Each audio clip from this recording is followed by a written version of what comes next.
I lived in China for 7 years and mostly had a pretty good time, but the first trip I had in China was an absolute disaster. From a lack of sleep to being abandoned by my contacts, and even the air. I struggled with the air early on. Yeah, not a lot went right. To set the scene for you, I was only a young 21-year-old at that time. I'd not long graduated from university, and I figured, hey, now is part of my time to see the world. I've studied a bit of Chinese.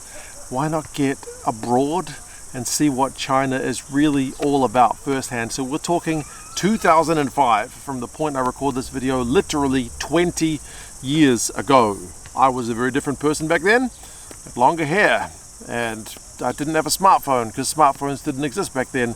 And China was certainly a very different country. It didn't have the same level of development that it does now in 2025. Now, back in those days, as is potentially still the case now, you had to be careful when applying for jobs in China because there were some people who would try to scam you out of the details of your passport or potentially get you to work for a country which maybe wasn't officially registered to employ foreigners. So it was something to think about. So to minimize that risk, what I did was go through an agent. I went through a New Zealand agent. Being a New Zealander, I felt that was kind of a safer step. And they were based in China, so they wanted to find me a job. I would go meet up with them. They would give me a bit of training, and then hey, it would be away in China. So I got in touch with them, and they told me, hey, we've got some jobs, where would you like to work? And I picked Wuhan. I wanted to work in Wuhan because, to be honest, they mostly did kind of more rural jobs in China at that time, this agent that I went through, but Wuhan was kind of one of the biggest cities that they had on offer. So they gave me a phone number to call to do a phone interview with a university based in Wuhan, who I called, and they told me positions have been filled. So yeah, my first setback came pretty early on, although the company, the agency, to be fair, did come back with a few other options for me, all pretty rural places and in different provinces around China. Some of them looked pretty cold, so I ended up staying with Hubei, but not in Wuhan, same province as Wuhan, but a smaller city called Macheng. So once my plane ticket was sorted, my visa was sorted, basically had to get on a plane. I flew through Malaysia. Being a poor 21-year-old who had been working a part-time job in a supermarket, I didn't have a heck of a lot of spare cash to float around, so I decided I won't stay in airport accommodation when I have the layover between Malaysia and China, because it was quite a long layover. I thought I'll just sleep in the airport. I'll sleep here. Still have a photo of it on this airport seating arrangement in the lobby, but you can see they put an armrest to every third seat, so I wasn't able, as a 6'4" human, to lie down straight. And I was probably a bit excited to be traveling this far for the first time in my life. I'd never left Australia or New Zealand up until that point, so didn't get a lot of sleep, and essentially got the connecting flight to Beijing the next day. When I arrived, though, I figured all my worries would be over because the agency had arranged to meet me at the airport. Remembering there's no smartphone, I didn't even have a cell phone on me, so my plan was basically get off the plane and then someone's going to be there holding my name, and then everything is kind of not in my hands to worry about, which is the way it worked out. Fortunately, guy holding my name, I go up and speak to him, that's me, and he hands me a note. The note has been sent from my agents who are in Tianjin, which is just a couple hours down the road from Beijing, and they said, sorry, nobody has time to come pick you up today. Please make your way to Tianjin by yourself. Which came as a bit of a surprise. Like I mentioned, there's no Google Maps which you can just plug in to work out how to get to Tianjin. There's no Google Translate which you can just show your phone to someone to work out how to get there. But the guy with the sign did take me through airport customs, so I got to go through the fast ways. And then he was going to take me to the bus which goes to Tianjin. Now, the air outside the airport when we first left the airport itself did hit me like a slap in the face, because the air in Beijing in 2005 was not particularly pleasant. I haven't been to Beijing for a few years now, but I'm sure it's better. I know they cleaned it up a lot for the Olympics, but in 2005 it was pretty awful, and I was kind of wondering if I was going to be able to handle that air for a year, but sure enough, I got used to it in a few minutes. But yeah, the air wasn't particularly fun, but still, followed this guy out to a bus, and then he goes, yep, this is the bus to Tianjin, see you later. So I'm on my own again. I can speak Chinese at the time, but really, really basic Chinese. Fortunately, because the bus driver, when I tried to get on, asked me, where in Tianjin do you want to go? And I have no idea. Fortunately, I had the foresight, not that I thought I would need it, but I printed out the address of the agent that I was meeting up with. Lucky I did, because then I just showed him the address and he said, oh yeah, I know where you need to go. And I bought a ticket for the Tianjin bus.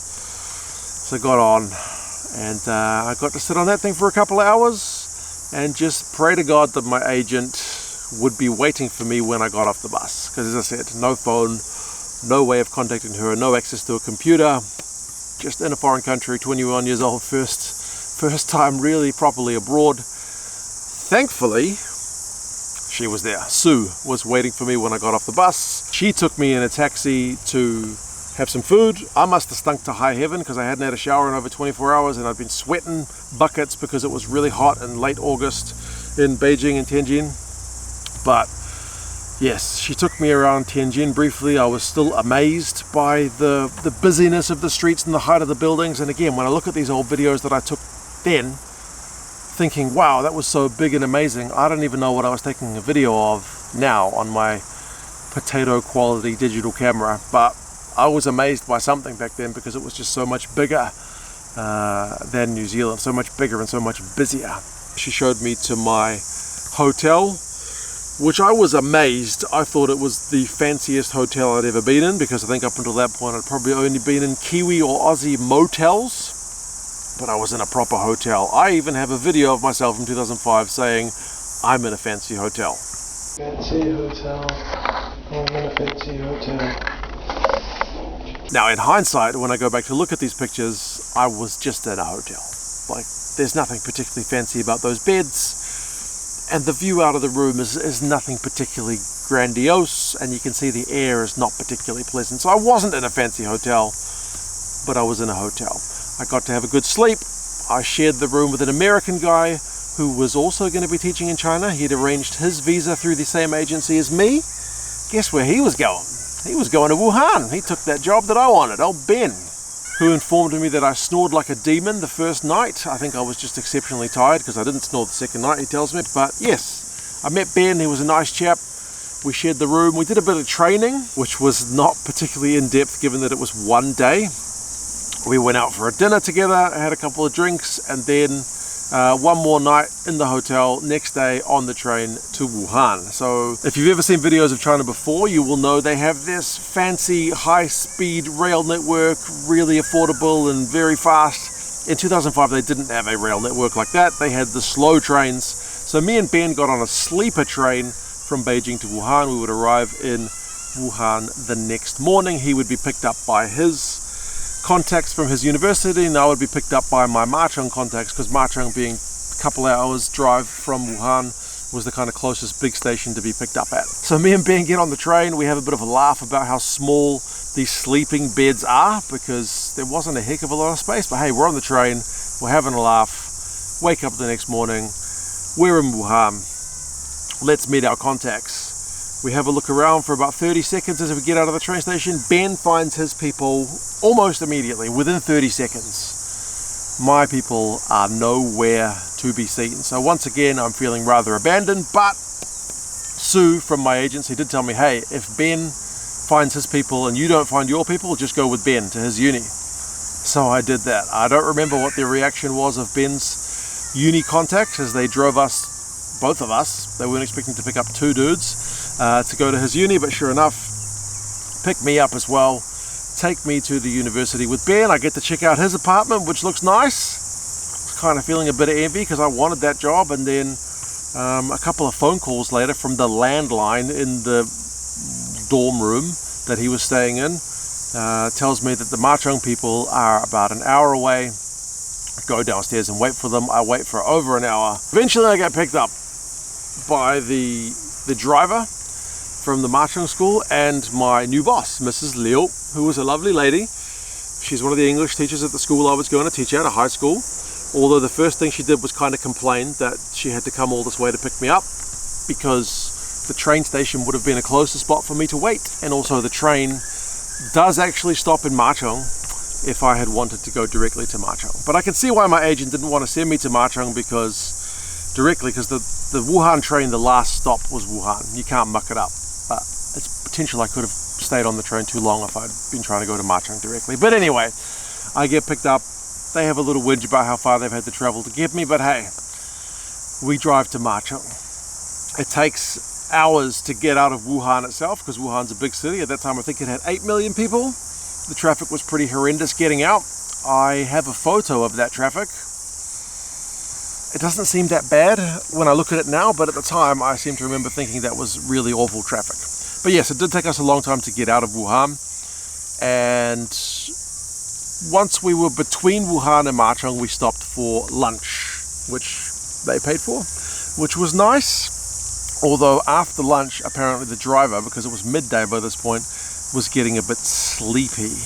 So despite the fact that I just kind of wanted to settle into my new school and get there after all these delays, I had to wait for the driver to take a nap in the car. I didn't know that that was a thing, but that's a thing. I don't think as many people take naps in China as they used to, but certainly some people take naps in the middle of the day. So the driver needed a nap. For me, I was incredulous. What kind of grown man needs a nap during the middle of the day? But that was just a bit of cultural ignorance, I suppose, because some people genuinely take naps. So I don't know what I did in the back of the car, because both of them went to sleep. No smartphone to play on. I didn't have a book to read. I probably just looked out the window for about 50 minutes while the guy took a nap. Once he woke up, we continued the drive to Macheng. And when I had signed the contract to come to Macheng, like when I was still in New Zealand, they'd shown me pictures of the school and told me this is the nicest school in Macheng City. And it looked like a university campus. It looked magnificent. But when we arrived there, it looked like a bomb site. There was mud and construction and just nothing was right. And I just had to wonder to myself, what have I done? What have I gotten myself in for by signing up for this place? This is what it looked like. I still took a photo of it because it was that bad. It wasn't what it was supposed to look like. Now, they did fix it up pretty nicely afterwards, but it was certainly under construction at the time. Then we drove in to the campus. They showed me to my apartment. That's when I settled down because the apartment was actually really nice. But yeah, up until that point, I had not been a very happy man. There were a few things to get used to with the apartment, like I didn't have hot water all day long, which I found bizarre. I had a water cooler unit in my apartment, I thought, but actually it was a water heater. I didn't realize that Chinese people like to drink hot water. So the little red tap on the water cooler was boiling hot and the little blue one's room temperature. There's no cold water from the water cooler, even though it was like 38 degrees or something horrendous. But yes, that took a little bit of getting used to, and my apartment just didn't have water all the time, especially hot water. Fortunately, the previous occupant of that apartment, another American Ben, he did have to come back to Macheng a few days later to get some paperwork signed, and he told me, no, they only have water at 6 a.m., 12 p.m. and 6 p.m. hot water. So if you want to have a shower which is not cold, kind of plan it around that times. They also used to do rolling like blackouts or like load shedding at that time. Not very often, but it used to happen sometimes. China in 2005 was a very different place from now. And this was rural, kind of small city-ish China. I have videos of when I went back there recently, and it had changed a lot from when I was there. But yes, settled into my apartment, got ready to meet everybody and got shown around, and Ben showed me where to put the rubbish and everything. So everything was pretty much almost settled, except that I had to also get registered with the police, which is a requirement when you are a foreigner staying in China, especially if you're not staying in a hotel. A hotel will register you for you, they'll do it for you, but I had to go with my school to the police station to get registered. But remember how I mentioned the gate was looking like a bomb site? It's because they were doing big renovations on the school in preparation for their 100th anniversary celebration. Well, because everyone was distracted by getting everything ready for that, my boss, Miss Liu, who as I said was usually pretty good, took me late to get to the police registration. I guess technically it's my responsibility, but I had no idea, and she'd done it multiple times before. So because we were so late, I also had to visit the police station a second time to admit a charge of overstaying on my visa, or at least not getting my visa converted into a work permit or residence permit in due time. I had to sign a confession, and I had to pay a fine of 5,000 yuan, I believe, and my pay at the time was 3,000 yuan a month. So more than my entire salary, but fortunately the school decided to pay it for me. It was kind of their fault partly, so they probably could have rushed me to get it organized.